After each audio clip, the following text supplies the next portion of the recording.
अरे भाई मुझे पता है आपके बायोलॉजी के 4 चैप्टर आने के चांसेस है।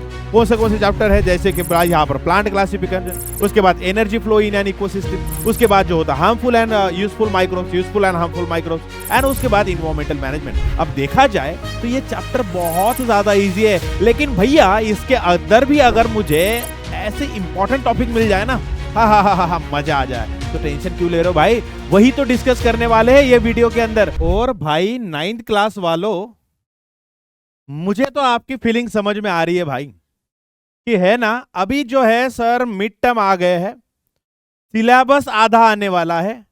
अभी तक जो है सर बहुत ज्यादा टेंशन बन रहा है, और ये अब मिड टर्म के बारे में सोचकर और ज्यादा टेंशन आ रहा है। लेकिन टेंशन क्यों ले रहे हो भाई, आपके मयूर भैया आपके सामने है, और मयूर भैया आपके जिस बायोलॉजी का जो टेंशन है, जो मिड टर्म के बायोलॉजी का पेपर का जो टेंशन है, उसका हम लेकर आए आज भाई रामबाण इलाज। रामबाण इलाज मतलब क्या होगा सर? अरे भाई मुझे पता है आपके बायोलॉजी के 4 चैप्टर आने के चांसेस है।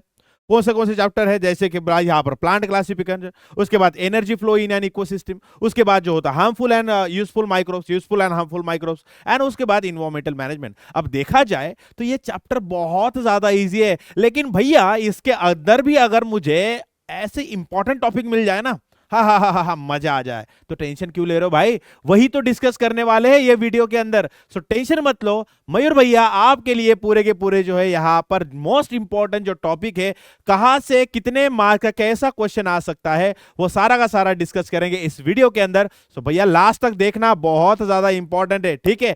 तो नमस्कार मंडळी, कसे आहात सर्व? आय होप सर्व मजेत असणार, आणि त्यासोबत माझा नेहमीचा आपुलकीचा प्रश्न, तो मुझे अभ्यास करता है ना? बच्चा लोग पढ़ाई कर रहे हो नहीं तो, और टेंशन भी बिल्कुल भी नहीं लेना है, मयूर भैया इज हियर तो व्हाई टू फियर। ठीक है, बढ़िया से स्टार्ट करते हैं और समझते हैं एग्जैक्टली क्या क्या मैं बताने वाला हूं, ठीक है? तो सबसे पहले देखिए, कहां से डायग्राम निकालने को आएगा, कौन सी डायग्राम निकालने को आएगी, मैं सारी चीजें बता दूंगा। तो सबसे पहले जब हमारे पास यहां पर फर्स्ट चैप्टर आता है बायोलॉजी का, जो कि आपके टेक्स्ट बुक के अंदर 6 नंबर का चैप्टर है, classification of plant.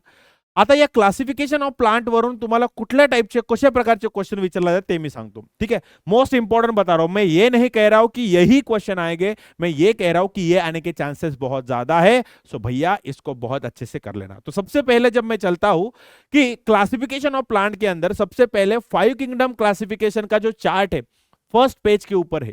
First page के ऊपर जो यहां पर चार्ट है, सबसे पहले जो होता है प्रोकैरियोटिक, यूकैरियोटिक, मोनेरा, फिर यूकैरियोटिक के अंदर यूनिसेलुलर, मल्टीसेलुलर, अपने यहां पर प्रोटिस्टा, फिर उसके बाद आप देखते हो कि cell wall, without cell wall. ये वाला जो चार्ट है वो चार्ट करके रखना, क्योंकि वो चार्ट सीधा सीधा फिल इन द ब्लैंक्स के लिए आपके एग्जाम में 2 से 3 मार्क के लिए आ सकता है। तो प्लीज उस चार्ट के ऊपर ज्यादा फोकस करना। आप जनरली चार्ट जो होते हैं आप उनको थोड़ा सा मिस आउट कर देते हो, उनके ऊपर फोकस नहीं करते हो, लेकिन उसके ऊपर ज्यादा फोकस करना, ठीक है?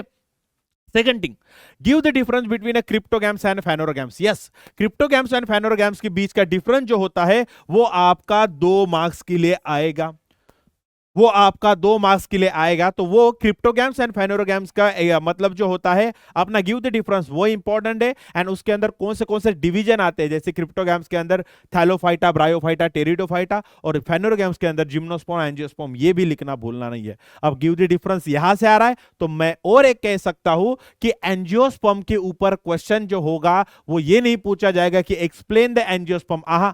एंजियोस्पर्म के ऊपर का एक बहुत सॉलिड यहां पर गिव द डिफरेंस बनेगा, वो होगा give the difference between a monocot and dicot. तो ये सीधा सीधा 3 मार्क्स के लिए आ सकता है, 3 मार्क्स के लिए गिव द डिफरेंस बिटवीन, ये फॉर श्योर यहां पर करके जाना। और उसके बाद आप अगर देखोगे तो थैलोफाइटा के ऊपर एक्सप्लेन दी डिवीजन थैलोफाइटा, ये क्वेश्चन नहीं आएगा।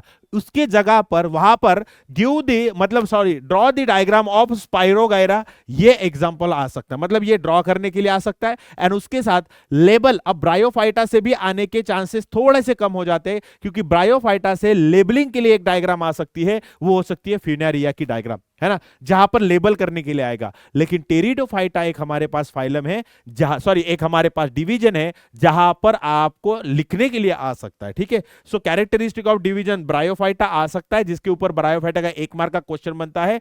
Amphibians of a plant kingdom, ये वाला वर्ड ध्यान में रखना। एंड टेरिडोफाइटा के ऊपर भी क्वेश्चन पूछा जा सकता है फॉर 2 मार्क्स, ठीक है?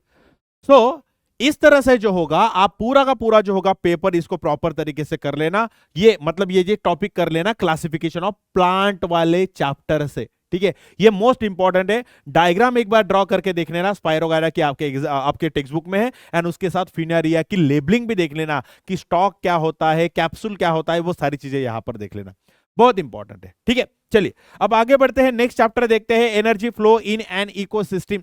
अब energy flow in an ecosystem अगर बोला जाए और वहां पर पिरामिड ऑफ एनर्जी अगर यहां पर एक्सप्लेन करने को ना बोला जाए, भैया मजा नहीं आ रहा है ना, वो तो आएगा ही आएगा। तो देख लेना क्या क्या आएगा। सबसे पहले एक्सप्लेन पिरामिड ऑफ एनर्जी आएगा, जहां पर आपको सारी चीजें लिखना है कि 10% किस तरह से आगे जाती है, वन वे ट्रांसपोर्ट क्या होता है क्या नहीं होता है ना।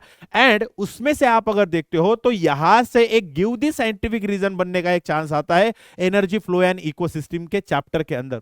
वो क्या होगा भैया, scientific reason flow of energy in an ecosystem is one way transport, इसके ऊपर ज्यादा फोकस करना। ये वाला गिव द साइंटिफिक रीजन के अंदर आने के बहुत ज्यादा चांसेस बन जाते हैं, राइट। एंड उसी के साथ फूड चेन क्या होता है और फूड वेब क्या होता है, उसके बीच में give the difference for 2 marks आने के भी चांसेस है, बहुत ज्यादा है। क्लियर आहे? आता जेव्हा मी बायोजिओ केमिकल सायकलकडे जेव्हा जातो तर बायोजिओ केमिकल साइकिल मध्ये जर तुम्ही जर बघायला गेला सो कार्बन साइकिल जो होगा उसके ऊपर थोड़ा सा ज्यादा फोकस करना। अब कार्बन साइकिल किसके कितने मार्क्स के लिए आ सकता है, कार्बन साइकिल 1 या फिर 2 मार्क्स के लिए आ सकता है। समझ लेना मैं क्या बोल रहा हूं, कार्बन साइकिल 1 या 2 मार्क्स के लिए आ सकता है। तो सबसे पहले 1 या 2 मार्क्स के लिए मैं कहां से बात कर रहा हूं, आपको रेस्पिरेशन और फोटोसिंथेसिस का इक्वेशन दिया गया है। सब लोग फोकस करना, मैं क्या बोल रहा हूं, रेस्पिरेशन एंड फोटोसिंथेसिस उसका इक्वेशन दिया गया है, उस इक्वेशन के ऊपर ज्यादा फोकस करना, वही आपका हो सकता है क्वेश्चन। क्यों दी मतलब ब्लैंक जो हो गए, ब्लैंक आपको रखे जाएंगे, उसमें आपको फिलअप करना है, 4 आपको ब्लैंक दिए जाएंगे, इसका मतलब 2 मार्क्स के लिए आ सकता है। सो प्लीज उसके ऊपर ज्यादा फोकस करना है। एंड उसके बाद जब मैं चलता हूं नाइट्रोजन साइकिल, तो नाइट्रोजन साइकिल के अंदर नाइट्रिफिकेशन, नाइट्रोजिनेशन, अमोनिफिकेशन है ना, सो डीनाइट्रिफिकेशन, ये सारे के सारे जो आपको अलग अलग जो यहां पर स्टेप्स दिए गए, अलग अलग जो प्रोसेसेस दिए गए, उस प्रोसेसेस के ऊपर फोकस करना, क्योंकि वो आपका 3 से 5 मार्क के लिए एग्जाम मतलब क्वेश्चन बन सकता है बहुत अच्छे तरीके से। तो प्लीज मेक श्योर करना कि ये वाले टॉपिक आप करके जाओ और इसका अप्रोच कैसे होना चाहिए वो आप सोच के जाओ। समझ में आ रहा है? मैं वही बताने आ रहा हूं, मैं क्वेश्चन नहीं, मैं मतलब यहां पर ये बता रहा हूं कि कौन से टॉपिक के ऊपर किस तरह का आपका अप्रोच होना चाहिए, किस तरह का वहां पर क्वेश्चन बनेगा, वो मैं बता रहा हूं, ठीक है। चलिए अब उसके बाद डायग्राम्स टू ड्रॉ, इसमें अब देखो आप अगर कहोगे कि सर यहां पर डायग्राम निकालने के लिए क्या ही आएगा, लेकिन आपके बुक में जो डायग्राम है वही निकालने के लिए आ सकता है। And one of the diagram वो हो सकता है आपका pyramid of energy in N aquatic ecosystem. Phytoplankton क्या होता है, स्मॉल फिशेस क्या होते हैं, लार्ज फिशेस क्या होते हैं, किसके अंदर कितने एनर्जी होती है, वो आपको आएगा। वो डायग्राम है आपके, बाकायदा आपके बुक के अंदर डायग्राम है, टेक्स्ट बुक के अंदर डायग्राम है, उसको करके जाना, वो आपको ड्रॉ करने के लिए आ सकता है। एंड उसके बाद एक बहुत दो मार्क्स का एक बहुत अच्छा क्वेश्चन बनता है कि आपको इकोसिस्टम मतलब जो इकोसिस्टम के अंदर जो फूड चेन होती है ना, जैसे पैडी फील्ड इकोसिस्टम है ना, जो हम राइस का क्रॉप लगाते हैं, वहां पर जो होगा आपके बुक के अंदर भी वो दिया गया है। तो आपको वो डायग्राम ड्रॉ नहीं करना है, आपको वो पूरा का पूरा इको मतलब आपको वो फूड चेन ड्रॉ करना होगा। जैसे सबसे पहले पैडी क्रॉप आ गया, उसके बाद ग्रास हॉपर आ जाएगा, उसके बाद फ्रॉग आ जाएगा, उसके बाद स्नेक आ जाएगा, उसके बाद हॉक आ जाएगा, फिर आ जाएगा डिकम्पोजर। तो फिर ये वाली जो आपको जो लिखना है ना, प्रॉपरली बॉक्स करना है और ब्लॉक्स करते हुए चलना है। कैसे कैसे करोगे, सबसे पहले समझ लो यहां पर पैडी क्रॉप आ गया, समझ में आ गया, पैडी क्रॉप आ गया, उसके बाद क्या आ जाएगा, एरो दिखाओगे, उसके बाद आ जाएगा ग्रास हॉपर, ग्रास हॉपर आ जाएगा, वेरी गुड। उसके बाद आप दिखाओगे यहां पर आ जाएगा फ्रॉग आ जाएगा, क्लियर है। फ्रॉग के बाद क्या आ जाएगा भैया, स्नेक आ जाएगा, परफेक्ट है। एंड स्नेक के बाद क्या आ जाएगा, हॉक आ जाएगा। एंड उसके बाद आप लिख सकते हो यहां पर डिकम्पोजर लिख सकते हो, डिकम्पोजर लिख सकते हो, ठीक है। यहां तक बात क्लियर है। अब सब लोग ध्यान देना, ये लिखने के बाद, ऐसे लिखने के बाद यहां पर आप क्या करोगे, इसको जो होगा भैया यहां पर आपको इस तरह से आपको ये भी करना जरूरी है, बॉक्स भी करना बहुत ज्यादा जरूरी है। बॉक्स नहीं करोगे तो भैया इफेक्टिव नहीं लगेगा। सो बॉक्स करना बहुत ज्यादा जरूरी है, क्योंकि आप अलग अलग यहां पर टॉपिक लेवल आप यहां पर बता रहे हो। So this one is the very very very very very important, ठीक है। चलिए, सो हमने किस पे फोकस करना है, हमें पिरामिड ऑफ एनर्जी जो होता है एक्वेटिक इकोसिस्टम का वो ड्रॉ करना है, एंड ये पैडी क्रॉप का जो होगा फूड चेन मुझे बताना है, फूड चेन यहां पर लिखना है पूरा। ठीक है, यहां तक बात क्लियर है। So this is all about the energy flow in and ecosystem के बारे में, राइट। चला, याच्यानंतर जो आहे आपला नेक्स्ट चॅप्टर कुठला आहे, युजफुल एंड हार्मफुल माइक्रोब्स। सब लोग ध्यान देना।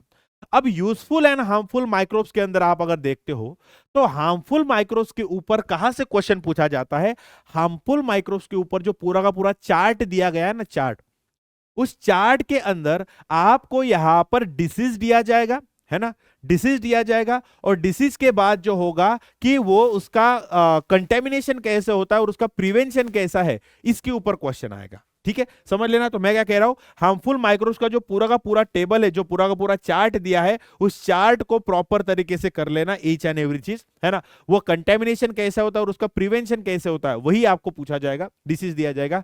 अब समझ लेना, लैक्टोबैसिलाई बैक्टीरिया के आपको यूजेस बताया जाएगा, कैसे होगा,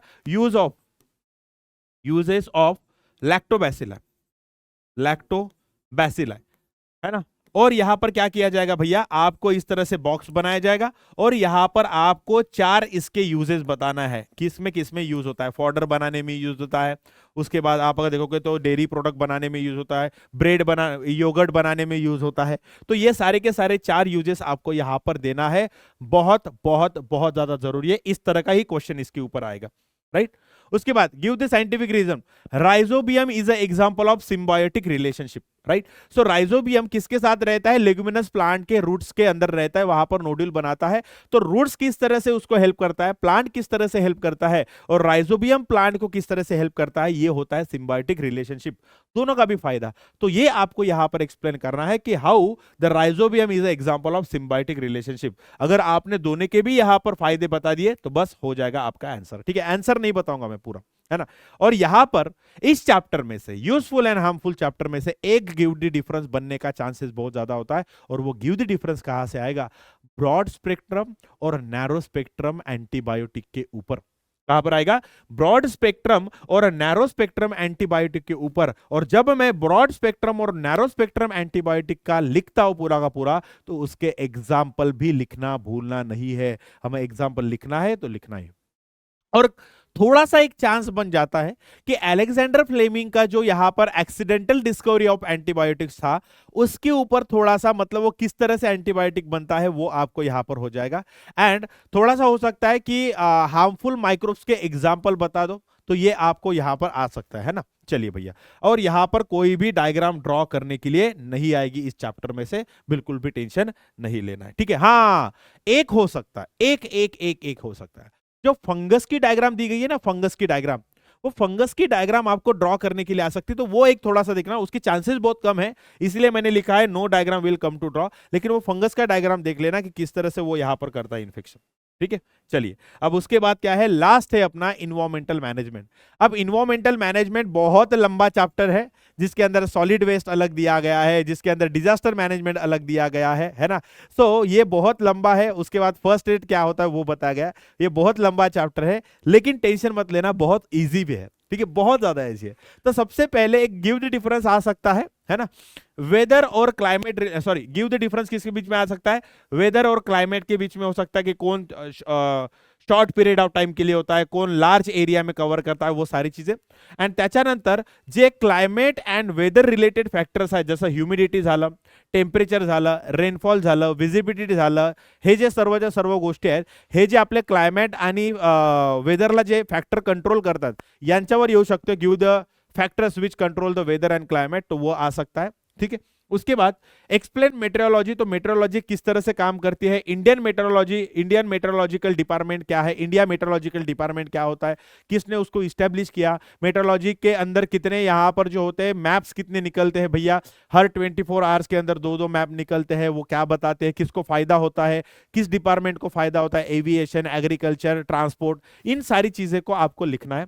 ठीक है, एंड उसके बाद आएगा भैया biodegradable waste and non biodegradable waste, for sure 3 mark के लिए आने के चांसेस बन जाते हैं, 3 मार्क्स के लिए आने के चांसेस बन जाते हैं, बहुत ज्यादा इंपॉर्टेंट मुझे यहां पर देखने को मिलता है ना। एंड उसके बाद यहां से भी गिव द साइंटिफिक रीजन आ सकता है कि कि यहाँ पर, हाँ sorry, give the scientific reason नहीं, गिव साइंटिफिक मेथड्स ऑफ जो होते हैं ना, पायरोलिसिस, इंसिनरेशन, उसके बाद क्या होता है लैंडफिल होता है, उसके बाद क्या होता है भैया वर्मी कंपोस्ट होता है, कंपोस्टिंग होता है। तो ये यहाँ पर scientific and eco friendly waste management के मेथड्स बताओ, ये आ सकता है, राइट।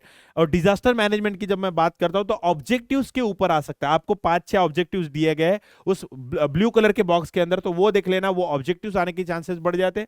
एंड उसके बाद यहाँ पर फर्स्ट एड के काम क्या होता है, जैसे saving maximum lives, saving lives, उसके बाद क्या होता है minimising the degradation of health of the victim, ये आप लिख सकते हो, आपकी बुक के अंदर दिया गया है। और यहां से कोई भी डायग्राम ड्रॉ करने के लिए नहीं आएगी, टेंशन मत लेना, ठीक है भाई। हाँ, और उसके बाद जो क्रैडल मेथड है ना, हैंड चेयर मेथड है, तो वो कौन से मेथड किस मतलब टाइम के लिए यूज करा जाता है, उसके ऊपर थोड़ा सा फोकस करना, ठीक है। ये राइस क्या होता है, एबीसी क्या होता है, उसके बारे में 2-3 मार्क्स के क्वेश्चन आने के चांसेस है, वो आप बराबर से देख लेना। बाकी तो भैया आप होशियार हो, बाकी सारी चीजें आप आराम से कर लोगे।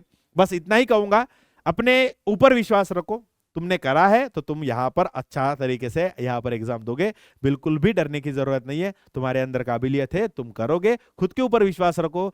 मैं बता रहा हूं ना, मैं बोल रहा हूं ना, एटलीस्ट मयूर भैया के ऊपर तो विश्वास रखो, सारी चीजें हो जाएगी, ठीक है। चलो, all the best for your exam, thank you so much, और मिलते हैं नेक्स्ट वीडियो के अंदर। धन्यवाद, thank you so much, bye bye.